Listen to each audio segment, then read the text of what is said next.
Atos capítulo 1, versículo 1 em diante. Atos capítulo 1, versículo 1 em diante. Escrevi o primeiro livro, ó Teófilo, relatando todas as coisas que Jesus começou a fazer e a ensinar, até o dia em que foi elevado às alturas, depois de haver dado mandamentos por meio do Espírito Santo aos apóstolos que tinha escolhido. Depois de ter padecido, Jesus se apresentou vivo a seus apóstolos, com muitas provas incontestáveis, aparecendo-lhes durante 40 dias e falando das coisas relacionadas com o reino de Deus.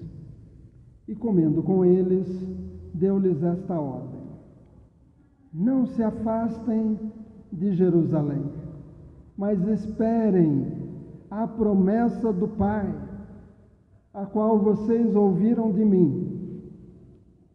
Porque João, na verdade, batizou com água, mas vocês serão batizados com o Espírito Santo dentro de poucos dias. Então os que estavam reunidos com Jesus lhe perguntaram: será este o tempo em que o Senhor irá restaurar o reino a Israel? Jesus respondeu: não cabe a vocês conhecer tempos ou épocas que o Pai fixou pela sua própria autoridade, mas vocês receberão poder ao descer sobre vocês o Espírito Santo, e serão minhas testemunhas, tanto em Jerusalém, como em toda a Judéia e Samaria, e até os confins da terra. Pode pôr Jardim Adelaide aí, confins da terra naquela época. Depois de ter dito isso, Jesus foi elevado às alturas, à vista deles, e uma nuvem o encobriu dos seus olhos. E estando ele com os olhos fixos no céu, enquanto Jesus subia, eis que 2 homens vestidos de branco se puseram ao lado deles e lhes disseram: homens da Galileia, por que vocês estão olhando para as alturas? Esse Jesus que foi levado do meio de vocês para o céu, virá de modo como vocês o viram subir. Amém? Há um tempo atrás fui chamado para dar aula sobre a história da igreja cristã. E eu tive que começar a aula da história da igreja cristã um pouco antes, porque o cristianismo é uma continuação do Velho Testamento. Tem pessoas hoje que acham que o Velho Testamento não serve mais. O Velho Testamento já está passado, Jesus já veio, agora nós somos o povo da graça, o povo do Novo Testamento, não precisamos mais do Velho. Só que o Novo Testamento, muitas das coisas que estão aqui são passagens do Velho Testamento. Então, o Velho Testamento também é válido para nós.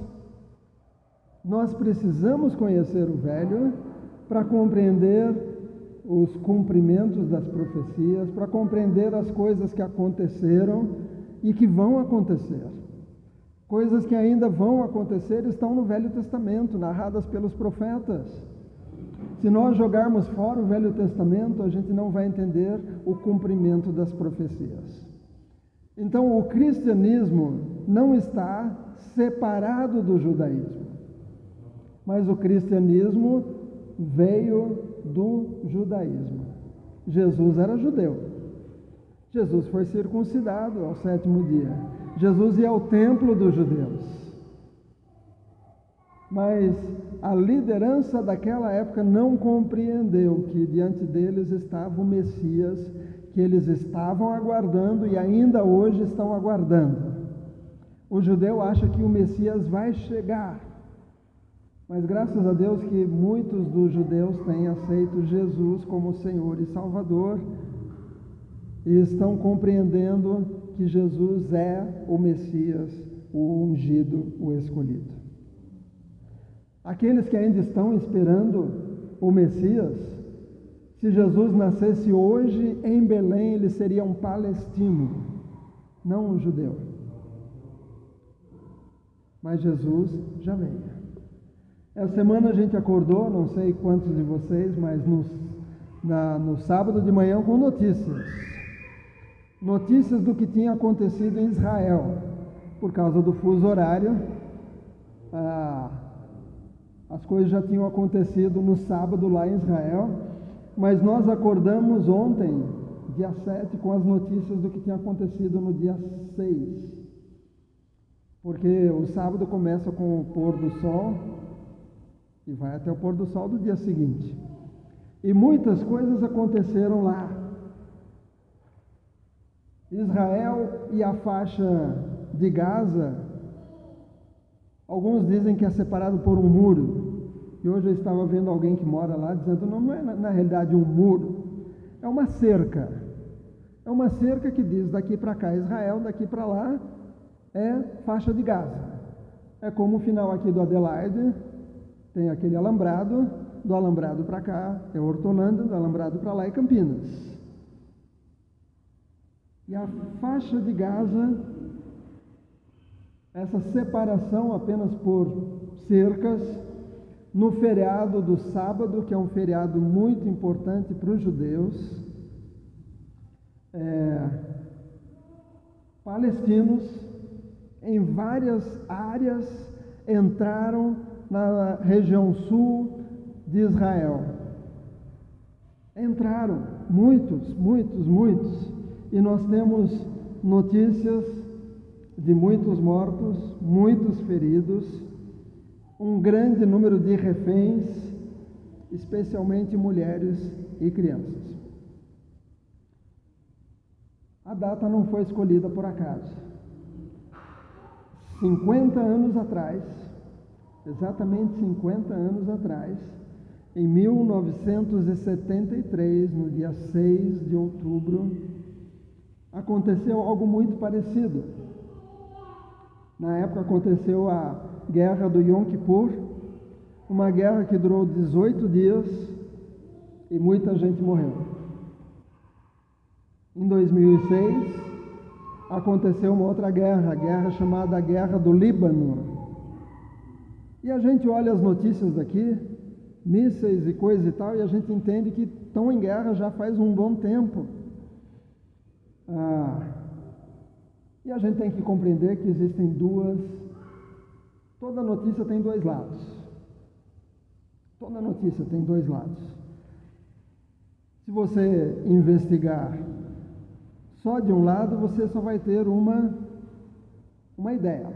É importante você olhar os dois lados. Porque se você perguntar para alguém que pegou algo de outra pessoa, talvez ela vai dizer, eu estava precisando e eu fui e peguei. Mas às vezes você escuta outro lado e a pessoa diz que a coisa não foi bem assim. Não foi algo assim, só que estava abandonado e ele veio e pegou. Então tem dois lados. Tem um lado que é contra Israel. Saiba disso. Talvez para aqueles que gostam de ver os noticiários no domingo à noite, muitas das notícias que vão aparecer hoje são de gente que é contra Israel. Então, tudo que eles falam, Israel que é o culpado. Você talvez ouviu recentemente a frase que diz os princípios judaico-cristãos. Você já ouviu isso? os princípios judaicos cristãos. Na realidade, os que são contra Israel, que estão aqui no Brasil, que fazem noticiários e publicam e tudo mais, os que são contra Israel, eles não são só contra Israel, eles são contra o Deus da Bíblia. Eles creem em outros deuses, então eles são contra tudo que está ligado ao Deus da Bíblia.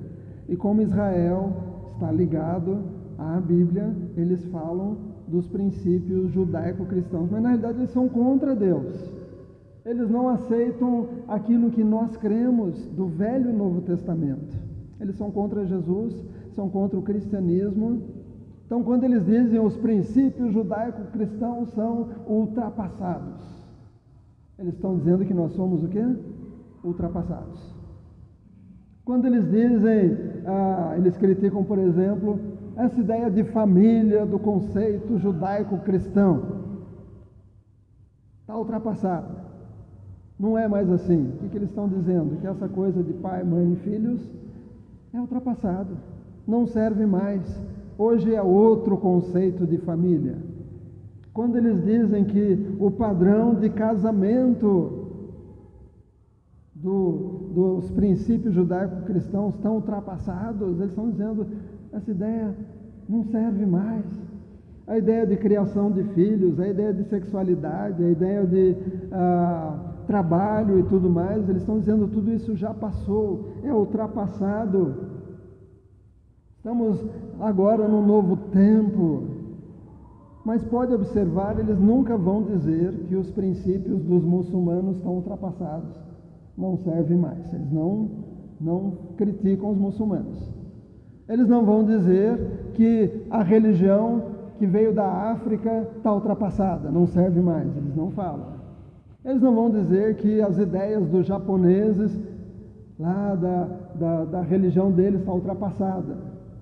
Eles não vão dizer que a religião dos hindus, lá da Índia, está ultrapassada, mas eles vão dizer que os judeus e os cristãos, sim, estão ultrapassados. E aí eles vão dizer que Israel é o vilão, Israel que é o culpado. Eles vão dizer isso.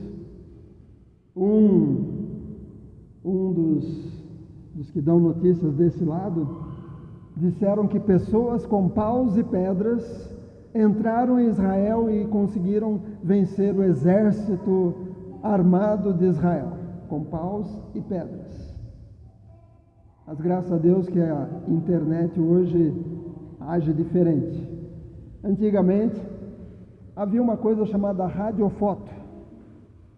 A radiofoto era o seguinte: um fotógrafo do outro lado do mundo fotografava uma guerra, e aí ele revelava a foto, e aquela foto era passada por, se não me engano, onda de rádio, alguma coisa assim, demorava um tempão para vir,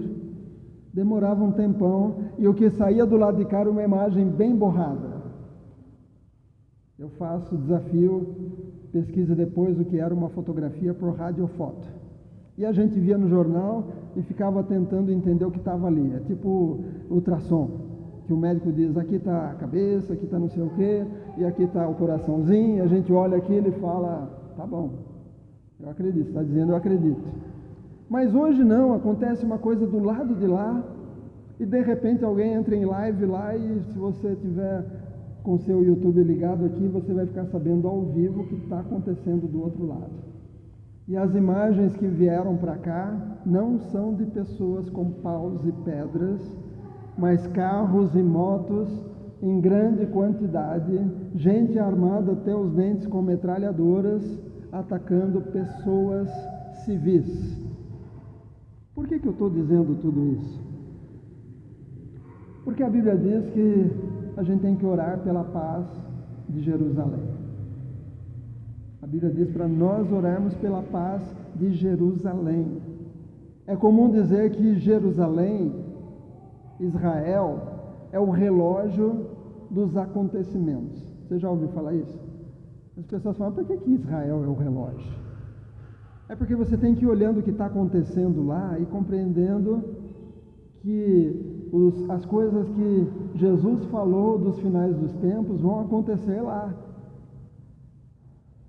Então comece a observar o que acontece lá. Comece a observar. Mas não ouça o lado que vai dizer que Israel é o culpado. Ouça os dois lados. Um bom lado para você ouvir, que eu gosto bastante, é Israel com Aline.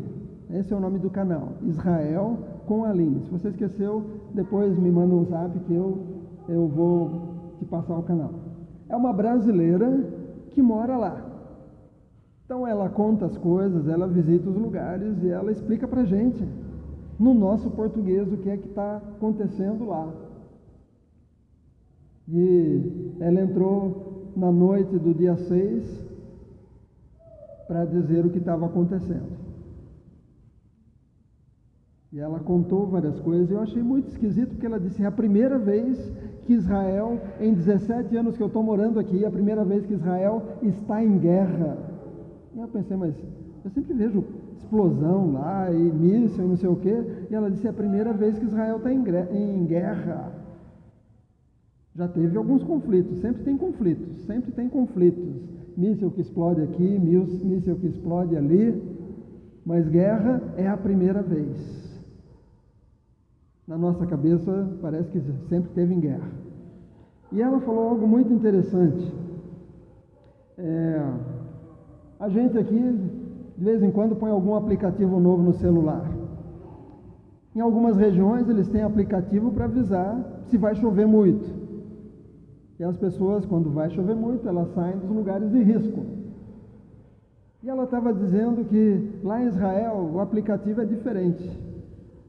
Porque quando lançam um míssil do lado de lá, na faixa de Gaza, o sistema computadorizado faz o cálculo da trajetória daquele míssil, aonde ele foi projetado para cair, e eles mandam um aviso para quem tem aquele aplicativo no celular que mora naquela região que vai explodir o míssil, dizendo, sai correndo, mas não é correndo para a rua. As regiões têm bunker. Bunkers são lugares profundos, protegidos, onde tem água, tem comida, tem algumas coisas para passar uns dias. E ela estava dizendo, no meu prédio tem um bunker.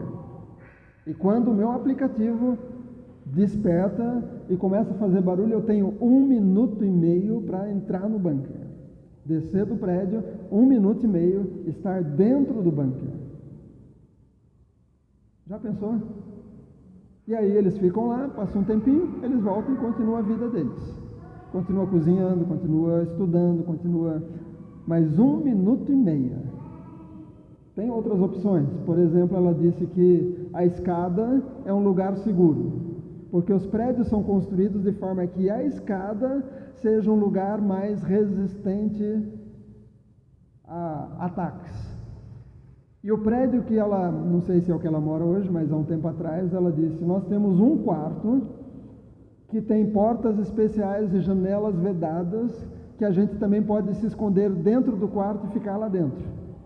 Quando as sirenes tocam, quando o aplicativo avisa, está vindo. Mas geralmente eles descem. E aí eles levam bexigas lá para aquele bunker, porque as crianças pequenas não entendem o que está acontecendo, eles fazem festa lá com as crianças e canta e pula e tal. A criança acha que está uma festa de aniversário. E aí ficam andando lá e os maiorzinhos já sabem, está com coisa lá fora. Então, as coisas acontecem. Israel tem um chamado domo de ferro, que é um sistema que calcula de onde vem o míssil e eles lançam outro no sentido contrário para bater naquele que está vindo. Só que, é claro, aquele metal todo vai cair em algum lugar. Então tem que correr. O que acontece? Israel, como eu disse, é o relógio de Deus. Nós temos que observar o que acontece lá. Jesus está conversando com os discípulos aqui, ele já tinha ressuscitado, ele chama os discípulos para conversar com eles e é a despedida. Imagina, Jesus está subindo, ele vai subir. O que você falaria para a sua família se você soubesse, você tem mais 1 minuto e meio para falar alguma coisa? Você tem mais 20 minutos para falar alguma coisa e depois nunca mais você vai encontrar com eles durante muito tempo. Então Jesus está nos últimos momentos e ele está dizendo para eles, ali no versículo 2, depois de ter padecido, Jesus se apresentou vivo. Tem um recado aqui.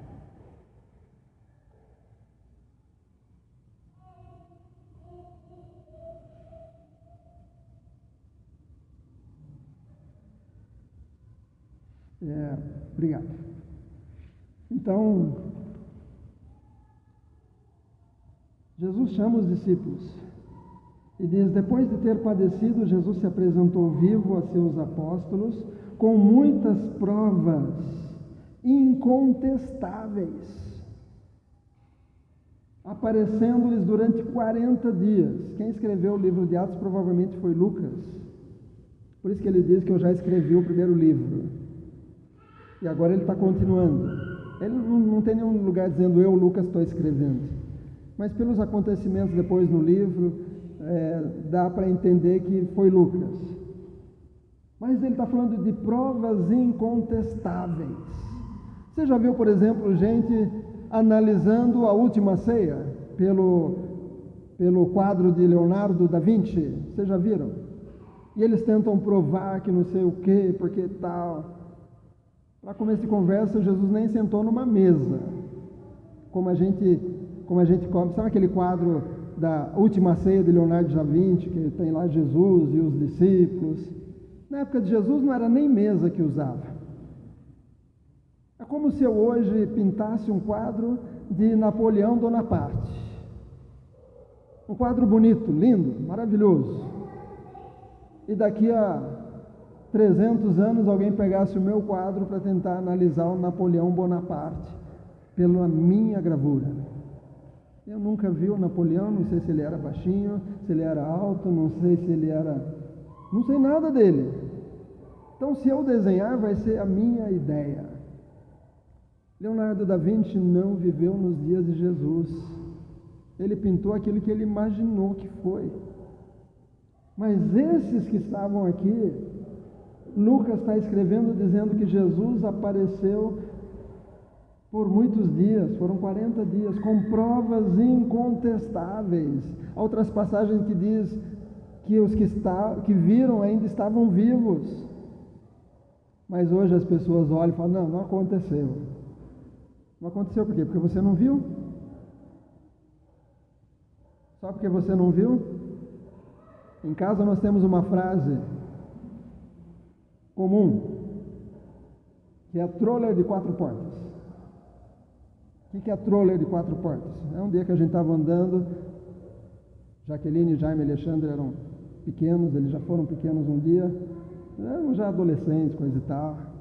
Aí a Jaqueline viu um troller e ela virou e disse: será que tem troller de 4 portas? E o Jaime disse: não tem. E parou por aí. E passou um tempo, ela disse: por que não tem? Aí ele disse: eu nunca vi. Eu nunca vi, quer dizer, não tem porque eu nunca vi. De fato, eu nunca vi um troller de 4 portas, mas não é porque ele leu que só tinha de 2 portas e que não iriam fazer de 4. É porque ele nunca viu. Então, quando alguém dá uma opinião assim, que a gente fica na dúvida se a opinião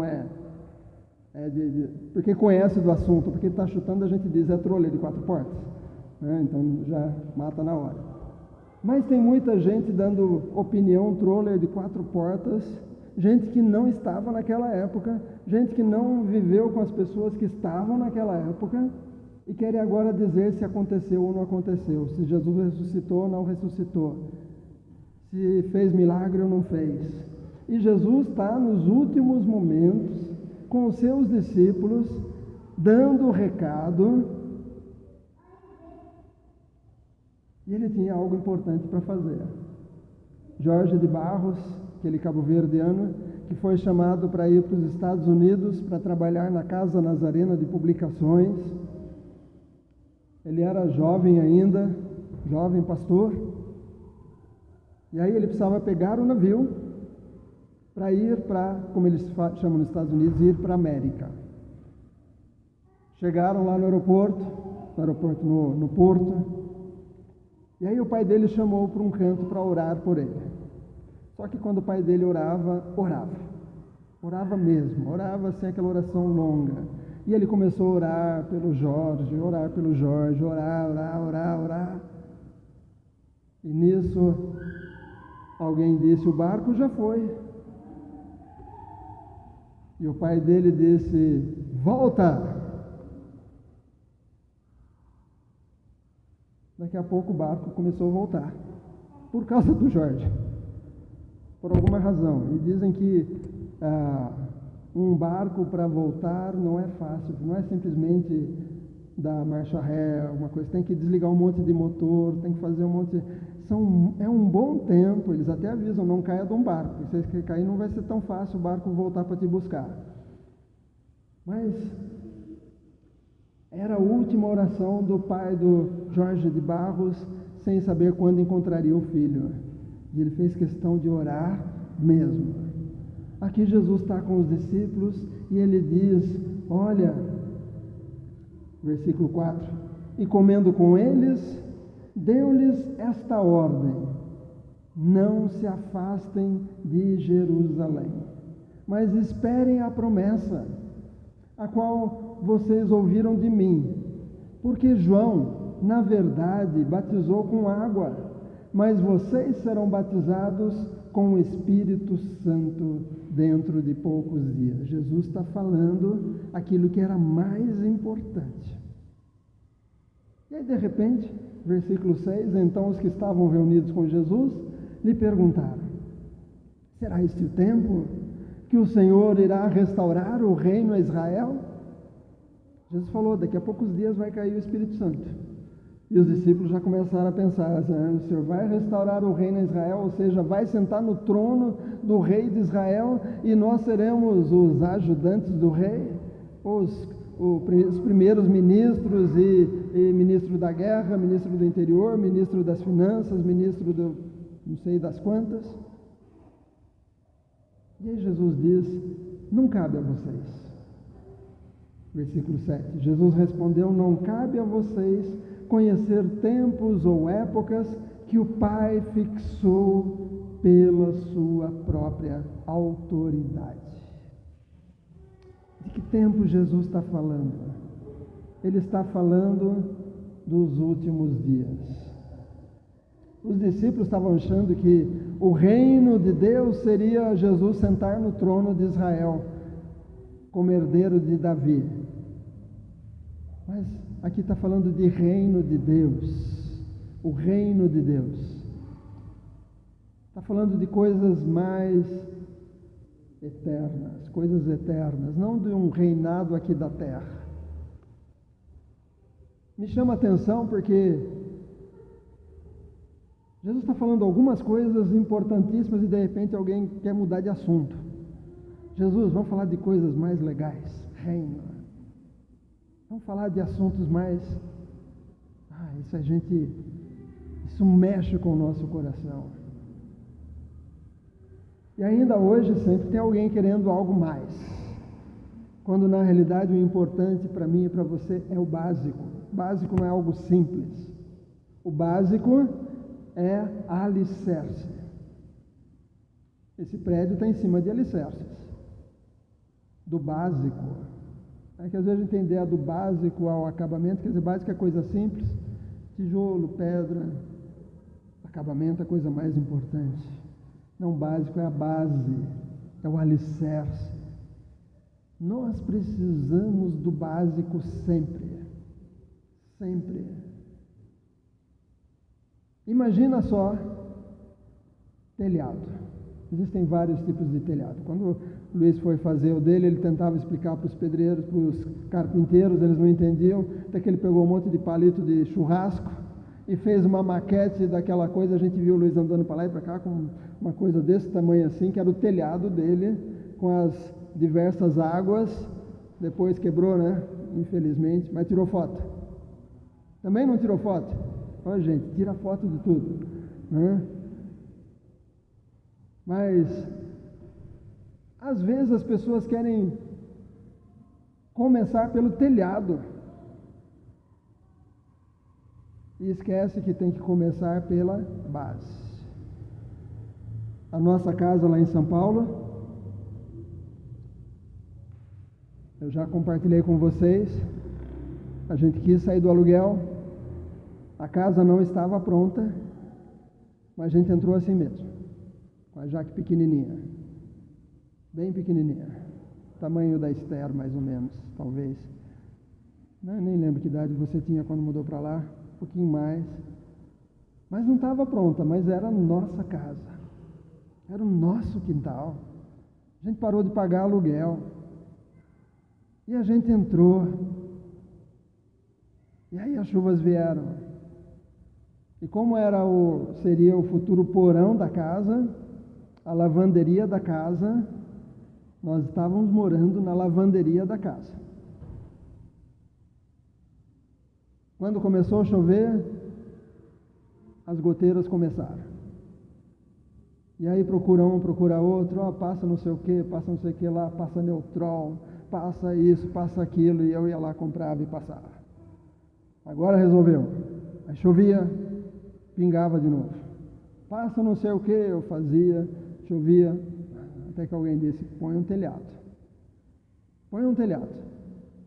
Comprei Eternite, comprei aquelas telhas simples mesmo, que é o que dava para pagar, cobrimos a casa, acabou o problema da goteira.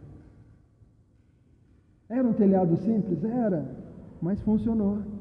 Era o que dava para a gente pagar. Às vezes as pessoas querem um telhado lindo e maravilhoso, mas não tem nada de parede, nada de base, e aí entra água por todo lado. É melhor começar pelo básico, subir as paredes, pôr uma laje, depois um telhado. A nossa vida é assim também. Jesus está falando sobre, olha, vocês precisam do Espírito Santo. Para quê? Está ali no versículo 8, mas vocês receberão poder ao descer sobre vocês o Espírito Santo, e serão minhas testemunhas, tanto em Jerusalém, como em toda a Judéia, Samaria e até os confins da terra. Mas esse assunto não estava interessante, já queriam saber sobre, vai estará o reino? Vai estará o reino? Havia um propósito para que aqueles discípulos que tinham andado com Jesus durante 3 anos e pouco, que ainda não estavam prontos. Pedro tinha acabado de negar Jesus. Os outros discípulos também tinham acabado de fugir. A hora que os soldados chegaram, Jesus sabia que eles não estavam prontos ainda, mas tinham recebido já durante 3 anos e meio muita informação, mas eles precisavam do Espírito Santo dentro deles. Então Jesus diz, fiquem em Jerusalém, até que do alto sejais revestidos de poder para serem testemunhas. Há muita gente que quer o Espírito Santo para fazer algo diferente, espetacular dentro da igreja. Para dançar assim ou assado, falar isso ou aquilo, realizar essa ou aquela façanha. Mas Jesus está dizendo, vocês precisam do Espírito Santo para ser testemunhas. Eu e você precisamos do Espírito Santo para sermos santos e para, como igreja, exalarmos o bom perfume de Cristo, sermos testemunha e ficarmos longe do pecado.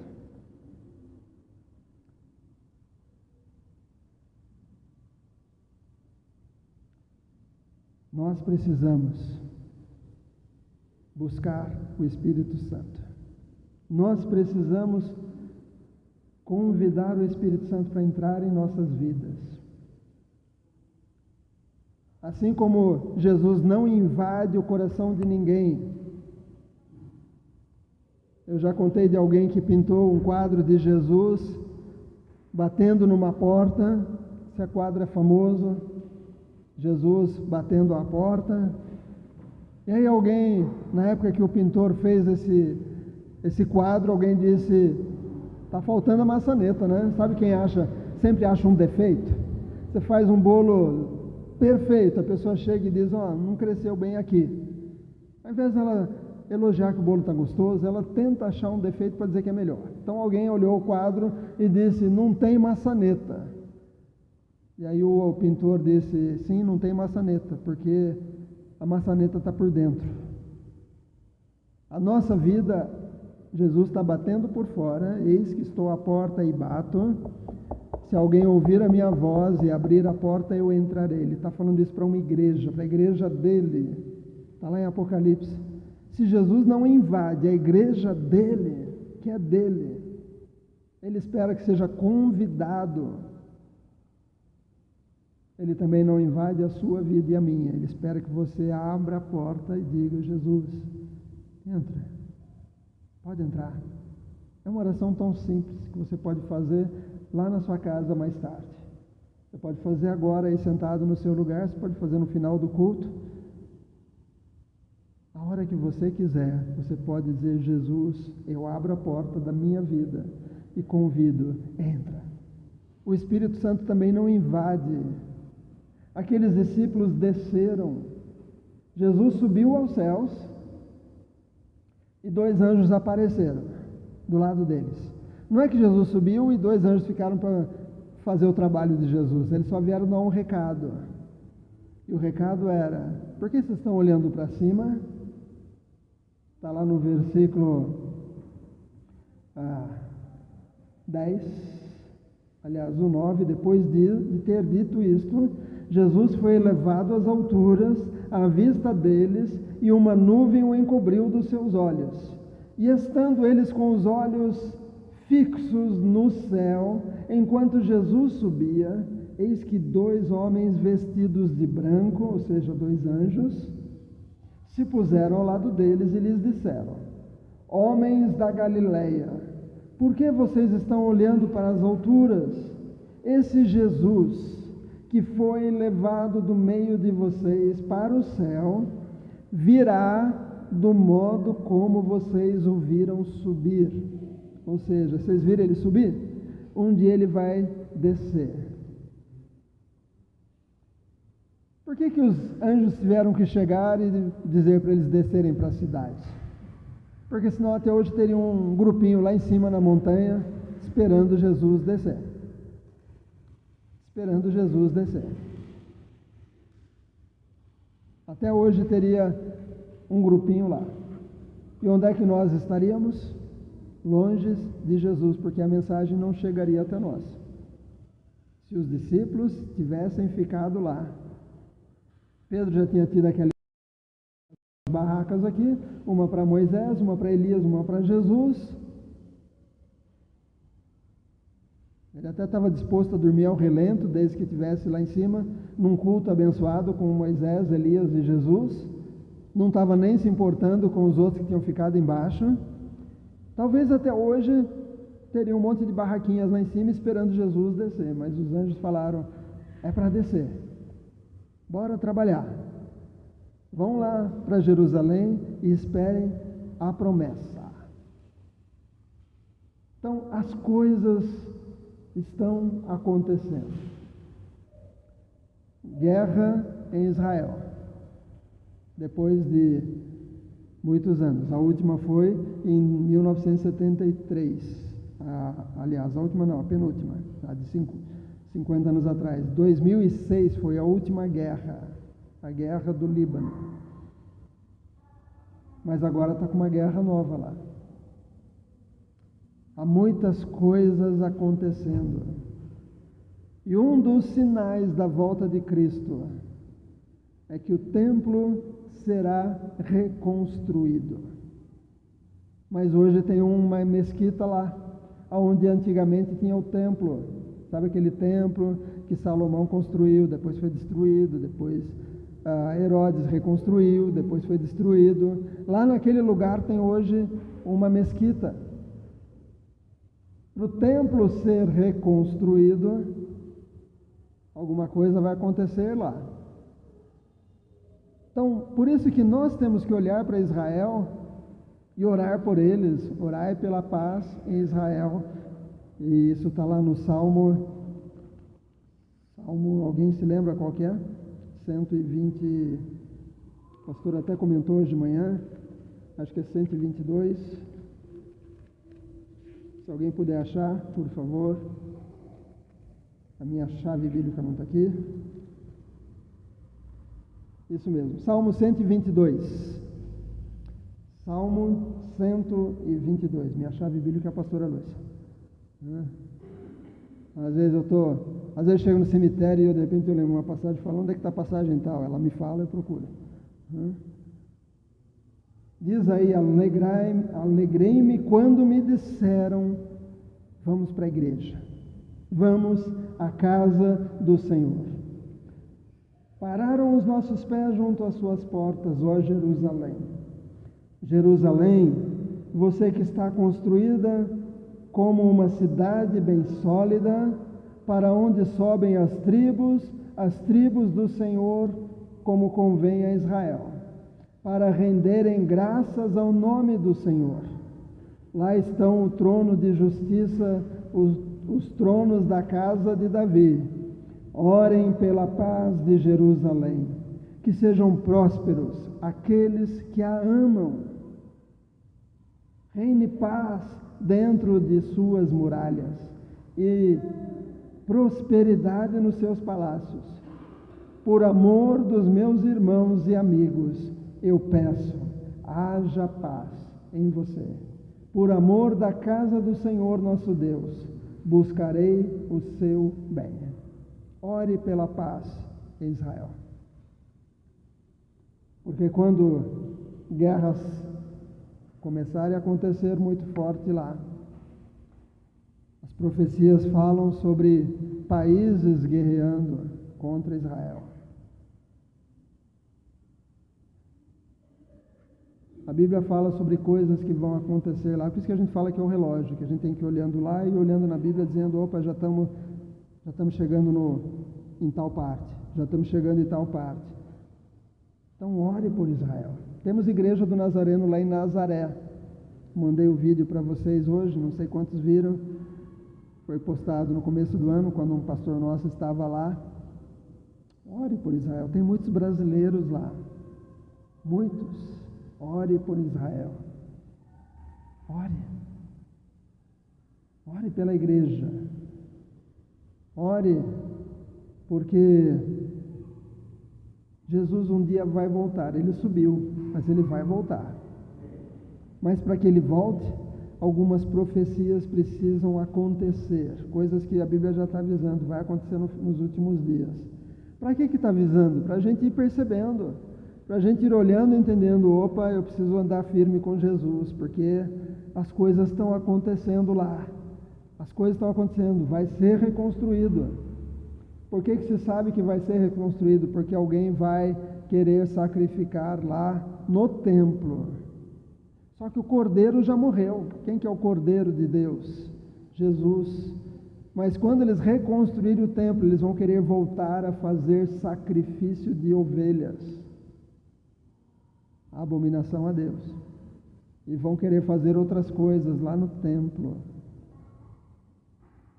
Olhe para Israel, ore por Israel, ore pela igreja. Nós somos, sim, dentro do padrão judaico-cristão. Muita coisa que a gente fala hoje veio daqui da Bíblia. A pastora Lúcia outro dia estava compartilhando na reunião de quinta, coisas que a gente faz sem saber. Você lembra quando você era criança que mostrava a estrela para alguém, o que eles diziam? Não mostra, não aponta para a estrela, por quê? Dá verruga. Sabe por que isso? Porque as famílias dos judeus, eles até mudavam de nome, porque os judeus eram perseguidos. Lembra que a Alemanha, o Holocausto e tudo mais, eles fugiam, e quando eles iam para outro país, eles mudavam de nome. Geralmente escolhiam o nome de plantas, de árvores, lima, oliveira, e assim por diante, nomes de madeira. E eles faziam as reuniões deles às escondidas. E para saber quando ia começar o sábado, para eles fazerem as reuniões deles, Havia uma estrela que era o sinal, e para a criança não dizer lá, mamãe, a estrela já apareceu, já é sábado. Então eles diziam para os filhos, não aponte para a estrela, porque dá verruga.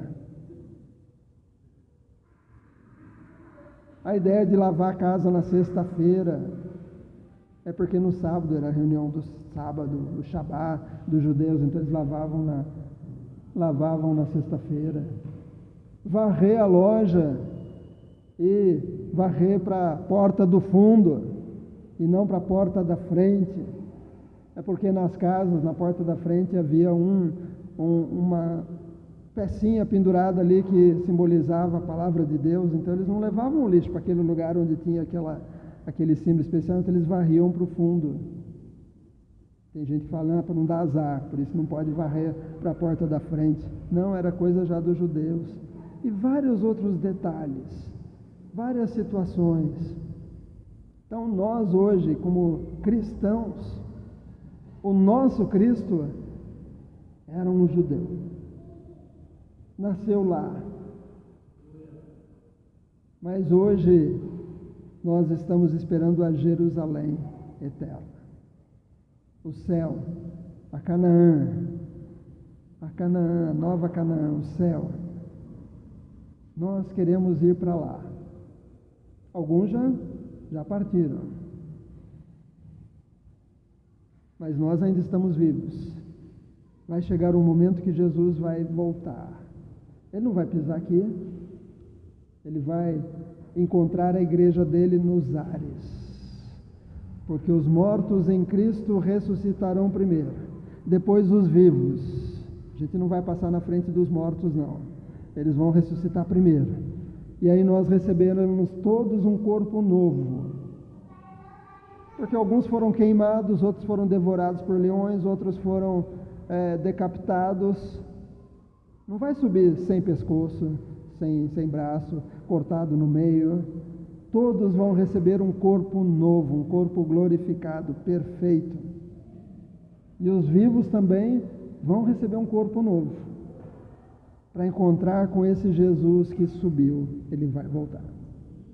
Mas para isso acontecer, os sinais, muitos deles estão lá em Jerusalém. Estou dizendo para lá, mas nem sei que lado que é Jerusalém, tá? Mas lá em Jerusalém. Observe as notícias, sempre lembrando que a maioria dos canais do Brasil que vão falar, eles são contra o padrão judaico-cristão. Eles são contra Deus, contra Jesus, contra a igreja, contra o cristianismo. Então eles vão dizer que a culpa é de Israel. Eles vão dizer que Israel foi violento. Mas na realidade, esse grupo que atacou, eles são descendentes de Ismael. Lembram quando Deus disse para Abraão que um filho dele, que seria um filho dele com a Sara, sua esposa, só que os dois já eram velhinhos. E aí de repente a Sara resolveu dar um jeitinho brasileiro e ofereceu a Agar para ter o filho que seria dela, era como se fosse uma barriga de aluguel, e seria o filho para Abraão. E veio Ismael. Mas Deus tinha dito, não é o Ismael, eu ainda vou te dar um filho da Sara. E aí vem o Isaac. Esse grupo do Hamas, eles são descendentes de Ismael. E a única vontade deles é exterminar Israel. Eles vivem para exterminar Israel. Eles não querem paz com Israel. Eles não querem o Estado palestino. Eles querem eliminar Israel. Só isso. Acabar com Israel. E várias das notícias que você vai receber são de pessoas que acham que esse grupo está certo. Eles estão festejando o que aconteceu em Israel. E um dia essa perseguição não será só contra Israel, mas será contra todos que falam de Cristo, sejam evangélicos, sejam católicos, sejam espíritas que falam de Jesus também. Haverá perseguição aos cristãos, aos que falam de Jesus. Não importa se vai em igreja evangélica, se vai em igreja católica, falou de Jesus, é inimigo.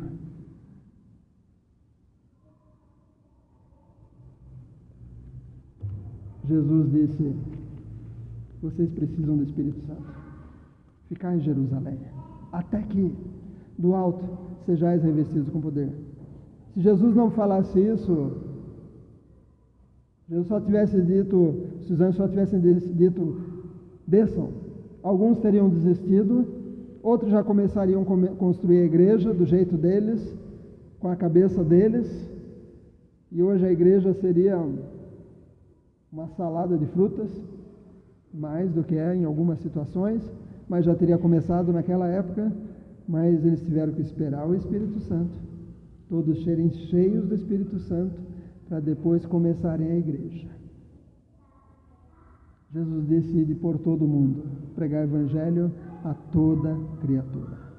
Eu era jovem, continuo, mas nem tanto, mas eu era bem jovenzinho. Eu lembro até hoje de quem foi o missionário que trabalhava com índios, na tradução da Bíblia, e ele disse que na porta da igreja de Cristo, do lado de fora tem uma placa dizendo: vinde a mim, todos vós que estáis cansados e sobrecarregados, e eu vos aliviarei. E aí a pessoa entra na igreja. E ele diz que do lado de dentro da igreja, olhando em cima da porta, tem outra plaquinha dizendo: ide por todo mundo e pregai o evangelho a toda criatura. Você já entrou? Já encontrou descanso? Já encontrou o Salvador? Já encontrou a resposta para as suas perguntas, para as suas dúvidas que sempre a gente tem? Agora é hora de ir no poder do Espírito Santo para testificar.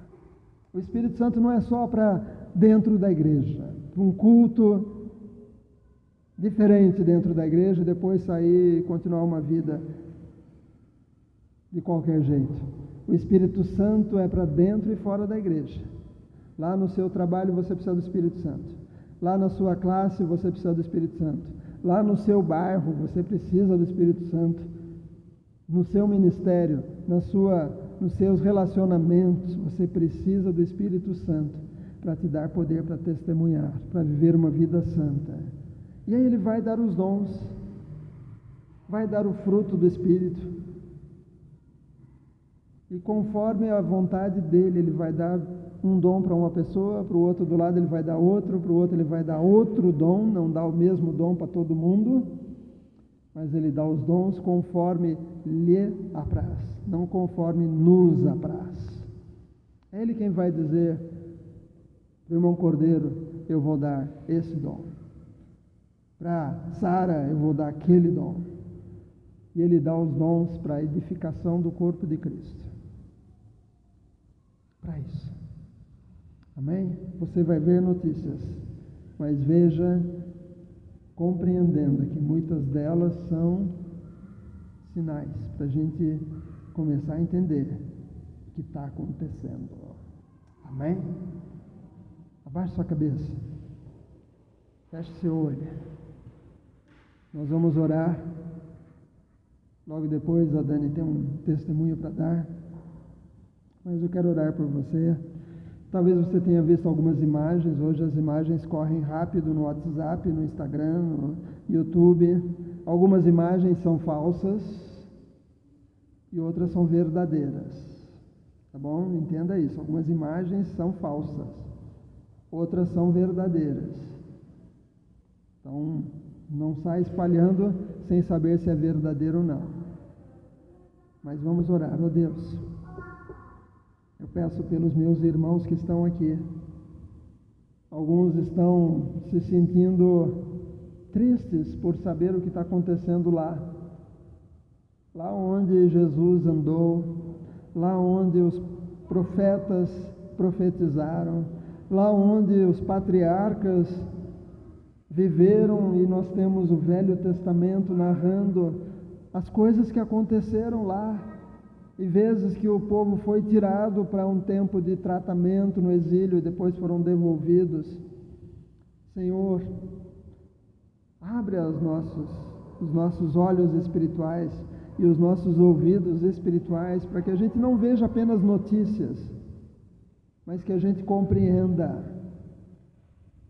que as coisas estão caminhando para o que está profetizado na Bíblia. As coisas estão caminhando, estão se cumprindo profecias, de forma que não sejamos deixados para trás por estarmos despreparados para a volta de Cristo. Que haja em nós entendimento que pode ser a qualquer hora a nossa partida, porque não sabemos quantos dias de vida teremos. Eu não sei quantos dias eu vou viver, por isso eu preciso estar pronto hoje, porque se for o meu dia ou a minha noite, eu preciso estar pronto, com a minha vida em dia com o Senhor. Talvez alguém aqui esteja pedindo perdão, dizendo: Deus, eu tenho feito coisas que não estão certas e eu preciso da tua ajuda para corrigir, eu preciso melhorar aqui, eu preciso mudar ali, eu preciso deixar aquele hábito, eu preciso deixar aquele vício, eu preciso deixar aquela situação que sempre me faz clicar e ver um pouco mais, eu preciso controlar o que eu assisto na televisão, eu preciso controlar o que eu vejo no celular, no TikTok, ou seja lá onde for. Ó Deus, trabalhe em cada um de nós. Cada um aqui tem a situação que o Espírito Santo vai dizer: isso não é para você. E Espírito Santo, enche as nossas vidas, enche-nos, purifica a nossa vida e nos usa como ferramenta afiada, nos usa como uma ferramenta pronta para ser usada. Não queremos ser como uma faca cega que não corta nenhum tomate. Nos usa como uma ferramenta afiada, que pela palavra nossa vida seja afiada para realizar aquilo que o Senhor quer de cada um. Nos ensina a ver os sinais dos tempos, ouvir o que as pessoas estão dizendo sobre coisas que estão acontecendo lá em Israel e ao redor do mundo. Senhor, coisas acontecendo nos países, leis sendo votadas que a Bíblia já dizia que iria acontecer, coisas acontecendo, Senhor, que lá atrás, quando a igreja era pequena, quando a igreja era nova, parecia algo que nunca iria acontecer. Ó Deus, a Bíblia já falava de uma marca na testa, uma marca no pulso para comprar e vender, e aquilo parecia tão impossível, e hoje a gente, com um simples cartão, a gente gasta, a gente compra, a gente recebe, e sabemos que tudo isso não é a marca da besta, mas já é preparação para que quando surgir um sistema dizendo que só vai poder comprar ou vender quem tiver essa marca na testa ou no pulso, muitos vão correr para instalar esta marca, porque vão querer continuar vendendo, vão querer continuar trabalhando, vão querer continuar viajando. Mas, ó Deus, alguns cristãos vão dizer: eu não vou colocar esta marca, porque eu estou percebendo que é aquilo que a Bíblia falou. Abre os nossos olhos,